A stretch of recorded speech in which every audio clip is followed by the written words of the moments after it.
Večer poezije Ljubica Katić, Split, 28. rujna 2017. Pjesma se zove Volim te. Ne reci nikada tu riječ koja zna da zaboli, ako siguran nijesi da stvarno znaš da voliš. Ne reci nikada tu riječ na sav glas, može ugristi za srce kao bijesan pas.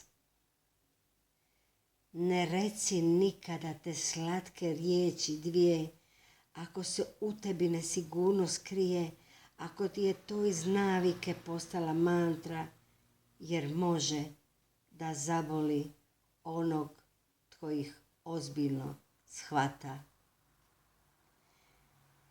Ne reci nikada volim te, ako ti srce tako ne progovara, jer može postati bolno za onoga ko želi u ljubav da izgara. Te dvije riječi su kao oštrica mača, ako nijesu prave, ako dovedu do boli i plača. Ne reci nikada.